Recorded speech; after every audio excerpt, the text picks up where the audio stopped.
Welcome to The Explainer. Today, we're putting on our detective hats to solve a classic Python mystery, one that can stump even seasoned developers.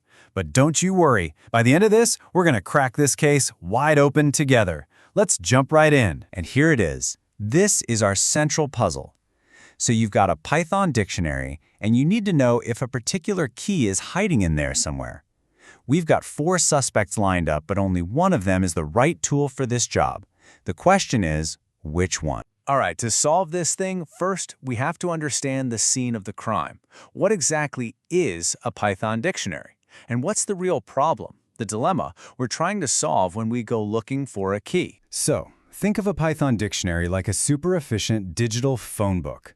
You look up a name, that's the key, and you instantly get the number, that's the value. It's incredibly fast. But here's the catch.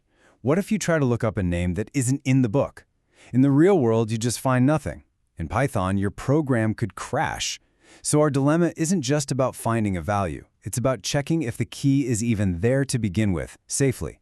That's our first big clue. Okay, the scene is set. Now it's time to bring in our 4 main suspects, the operators we saw in that first question.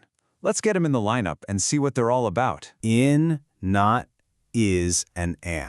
Now these are all important players in the Python language, for sure. They've all got jobs to do, but only one of them is a specialist, a real expert at searching inside collections like our dictionary.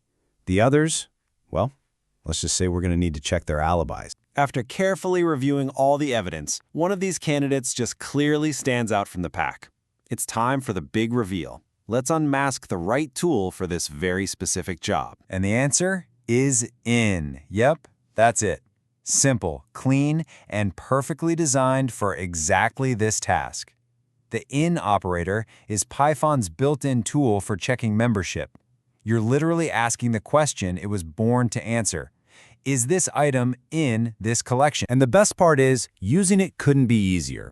It's a 3-step dance. You pick the key you're curious about, you use the in operator to ask the dictionary about it, and boom, Python just gives you a straight answer, true or false. No drama, no errors, no complications. It is, without a doubt, the most direct and safest way to get the information you need. But hold on. A really good detective doesn't just find the culprit. They also have to prove why everyone else is innocent of this particular crime anyway. So to be absolutely certain about in, we need to quickly understand why is, and not just aren't the right fit here. And it turns out the alibis for our other suspects are rock solid, because they just have completely different day jobs. Take is. It checks if 2 things are the exact same object in your computer's memory. That's way too specific for what we need. Then you've got and, which is all about logic. You know, combining 2 true or false statements. It's not a search tool at all. And finally, not. Well, not is more of a sidekick. It can flip a true to a false, but it can't actually perform the search by itself. So you see, each one is useful, but for this investigation, they were just in the wrong place at the wrong time. So, mystery solved. We found our operator. But so what? Why does this one little keyword matter so much when you're writing code? Let's zoom out a bit and look at the big picture. Here's why it's a huge deal. If you just blindly try to access a dictionary key that isn't there, your program will stop dead in its tracks with something called a key error. It crashes. By using in to check first, you're doing something called defensive programming. It's basically the coding version of look before you leap.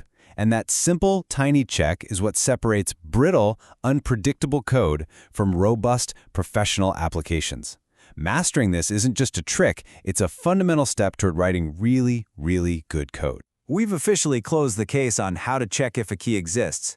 But solving one mystery often opens a door to another, doesn't it? Knowing the key is there is step 1. But what's the absolute best, safest, and most Pythonic way to actually get its value afterward? Well, that sounds like a mystery for another explainer. Thanks for joining us.